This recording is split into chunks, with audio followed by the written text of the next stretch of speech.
నేను లోకేష్ని వెళ్ళొద్దన్నాను ఒక తల్లిగా. వెళ్ళొద్దు, వీళ్ళు ఏమన్నా చేస్తారు, నేను అటాక్ చేస్తారు, ఏదన్నా చేస్తారు, వీళ్ళకి ఏం ఉండదు అన్నాను. అన్నప్పుడు ఆయన లోకేష్ ఒకటే చెప్పారు, అమ్మ నేను ఇంట్లో కూర్చున్నా వాళ్ళు ఏమన్నా చేయగలరు, నేను వెళ్తాను, నేను వెళ్ళి మన తెలుగుదేశం పార్టీకి నాకు ఇప్పుడు అవసరం, నేను వెళ్తాను, వాళ్ళే ఉన్నారు నాకు అని. ఇప్పుడు మిమ్మల్ని అందరినీ చూస్తే ఆ నిర్ణయం కరెక్ట్ అని ఇప్పుడు తెలుస్తుంది. ఇప్పుడు మన ఇంట్లో నుంచి చాలామంది ఇళ్ళ నుంచి సైనికుడు వెళ్తాడు కదండి మన దేశాన్ని కాపాడటానికి.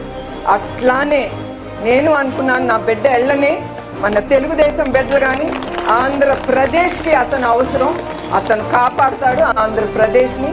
ఎట్లా నాకు మా ఆయన మీద నమ్మకం, అట్లానే మా అబ్బాయి మీద కూడా నాకు అంత నమ్మకం.